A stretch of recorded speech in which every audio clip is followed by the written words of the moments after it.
Good morning student. हम लोग geography का थर्ड चैप्टर पढ़ रहे थे, उसी में आगे देखेंगे। कोयला तथा खनिज तेल जीवाश्म ईंधन है। हम कोयले और खनिज तेल को क्या बोलते हैं? जीवाश्म ईंधन, जिसके निर्माण की प्रक्रिया बहुत लंबे युग से भूगर्भ में चल रही है। उन्होंने कहा ये भूमि के गर्भ में यानी भूमि के नीचे बहुत गहराई में ये प्रक्रिया लंबे समय तक चलती रहती है। इसका निर्माण भूगर्भ में दबी जो अब इसका निर्माण कैसे होता है जीवाश्म ईंधन और खनिज तेल का? उन्होंने कहा कि भूगर्भ में भूमि के नीचे बहुत गहराई में दबी लकड़ी एवं जीव जंतु जितने भी होते हैं उनके अवशेष, कोई भी कीड़े मकोड़े मर गए यानी वो, अतः हमारे जीवन में इनका पुनः निर्माण असंभव है। इनका बहुत अल्प भंडार ही भूगर्भ में बचा है, अतः इसके अत्यधिक प्रयोग को रोकने के लिए वैज्ञानिक पुनः ऊर्जा के अन्य स्रोतों को खोजने में लगे हुए हैं। अब उन्होंने कहा कोयला और जीवाश्म ईंधन हमने नहीं कि हमने आज खत्म किया और हम लोग बैठ के मानव उसे बैठ के फटाफट बना लेगा, नहीं। ये भूमि के नीचे दबे हुए लकड़ी और जीवाश्म वो जीव जंतुओं के अवशेषों वगैरह से बनते रहते हैं। काफ़ी लंबे युग के बाद, लाखों करोड़ों वर्षों के बाद ये बनकर तैयार होते हैं। और वो कह रहे हैं कि इनका उपयोग इतना अधिक किया जा रहा है कि अब तो इसके बहुत ही कम भंडार बच गए हैं। ठीक है, बहुत ही कम भंडार हमारे पास है। और इसका अत्यधिक प्रयोग रोकने के लिए वैज्ञानिक क्या कर रहे हैं कि कुछ ऐसे साधन ढूंढ रहे हैं जिससे कि इन संसाधनों का अत्यधिक उपयोग ना हो। अब आते हैं बिजली। अमेरिकी वैज्ञानिक बेंजामिन फ्रैंकलिन की विद्युत खोज के बाद वैज्ञानिक विद्युत उत्पादन के मार्ग पर चल दिए। अब उन्होंने कहा कि अमेरिका का एक व्यक्ति था, वैज्ञानिक था, जिसका नाम था बेंजामिन फ्रैंकलिन। उसने विद्युत की खोज की थी और उसके बाद के वैज्ञानिक भी वे विद्युत उत्पादन करने के तरीके सोचने लगे। सर्वप्रथम सन 1800 में इटली में वोल्टा नामक वैज्ञानिक ने विद्युत उत्पादन कर सकने वाली बैटरी बनाई। ठीक है, जब वो कह रहे हैं कि इटली का एक व्यक्ति था, वैज्ञानिक था, जिसका नाम था वोल्टा। उस वोल्टा नाम के वैज्ञानिक ने क्या करा, एक बिजली का उत्पादन करने वाली बैटरी बना ली। और वोल्टा ने ही सर्वप्रथम विद्युत तरंगों में प्रवाह एवं इसके उपयोग का पता लगाया। इसी आधार पर विद्युत उत्पादक संयंत्र जनरेटर का आविष्कार हुआ। उसी ने पता लगाया कि किस तरीके जो ये विद्युत तरंगे इन्हें प्रवाहित किया जा सकता है, और उसी के आधार पर क्या किया गया, जनरेटर, आप देखते हो जनरेटर वगैरह चलते हैं, वो उसी के आधार पर उसका आविष्कार किया गया। इसको चलाने के लिए ज्वलनशील ईंधन की आवश्यकता थी, अतः कोयला, प्राकृतिक गैस, खनिज तेल का प्रयोग इन्हें चलाने के लिए किया जाने लगा।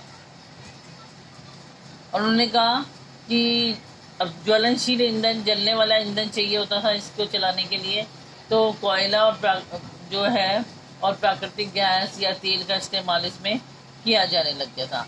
इस विद्युत को तापीय विद्युत कहा जाता था। और जब इसे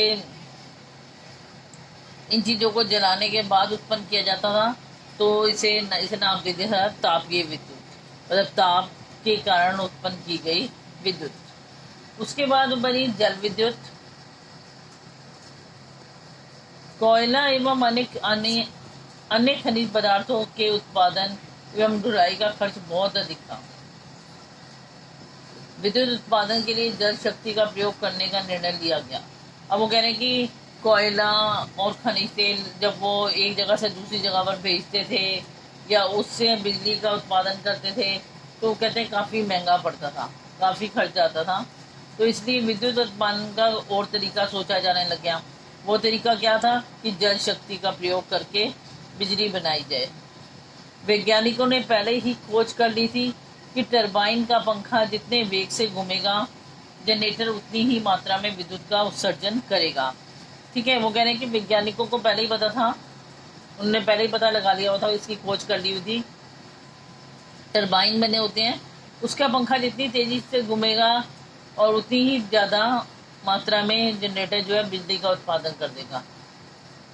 अतः बांध बनाकर अधिक ऊंचाई से जल को टरबाइनों के पंखों पर गिराया गया। ठीक है, बांध बना दिए गए और बहुत बहुत ऊंचाई से जल को उन टरबाइनों पर गिराया गया ताकि उसके पंखे तेजी से घूमे। इस प्रकार जल विद्युत का उत्पादन आरंभ हो गया और जैसे पंखे तेजी से घूमते थे तो बिजली उत्पन्न होती थी और इस प्रकार बिजली का जल विद्युत का उत्पादन आरंभ हो गया। यह अपेक्षाकृत सुलभ एवं सस्ता उत्पादन माध्यम था। संपूर्ण भारत में ऐसे अनेक केंद्रों की स्थापना की गई एवं विद्युत का उत्पादन किया जाने लगा।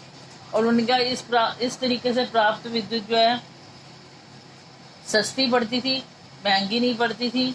और इसको इस तरीके की विद्युत उत्पादित करने के लिए बहुत से केंद्रों की स्थापना कर दी भारत के अंदर और विद्युत का उत्पादन किया जाने लगा।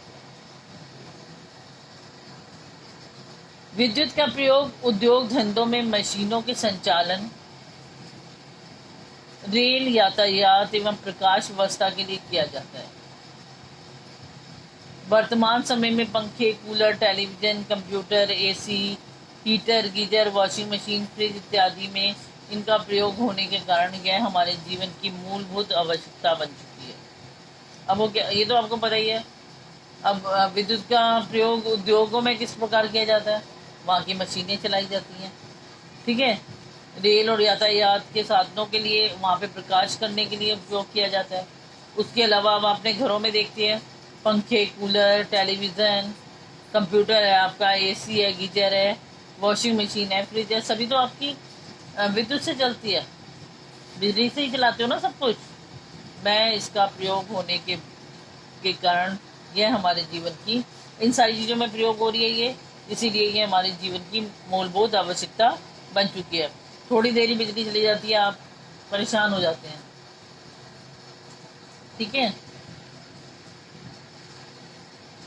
अब आती है परमाणु ऊर्जा। खनिज पदार्थों की कमी एवं जल स्तर की गिरावट के कारण विद्युत उत्पादन का कार्य ठप होता जा रहा है। अब वो कह रहे हैं खनिज पदार्थों की भी कमी हो रही है और भूमि का जो जल स्तर है वो भी नीचे गिरता जा रहा है। तो क्या हो रहा है, जिसके कारण विद्युत उत्पादन का कार्य विद्युत जो है इतनी नहीं बना पा रहे। अतः ऊर्जा के विकल्प के रूप में परमाणु ऊर्जा का प्रयोग विद्युत उत्पादन के लिए किया जा रहा है। अब वो कह रहे हैं कि अब जब जल से इतनी विद्युत नहीं बन पा रही है, जल की कमी हो रही है, तो क्या किया जा रहा है कि भाई परमाणु ऊर्जा का प्रयोग करके विद्युत बनाई जाए, ऐसा सोचा। आज विश्व में अनेक स्थानों पर परमाणु ऊर्जा का प्रयोग किया जाने लग गया है। अब वो कह रहे हैं कि विश्व में आज बहुत सारी जगहें ऐसी हैं जहाँ पर परमाणु ऊर्जा का प्रयोग किया जाता है। परमाणु ऊर्जा के प्रमुख स्रोत यूरेनियम और एवं अन्य आणविक खनिज है।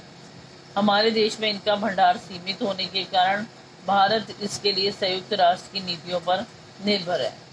अब उन्होंने कहा कि अब परमाणु ऊर्जा उत्पन्न करने के लिए मुख्य स्रोत क्या चाहिए हमें। उन्होंने कहा यूरेनियम चाहिए और आणविक खनिज चाहिए, और जो हमारे यहाँ हमारे देश में इसका भंडार बहुत ही सीमित है।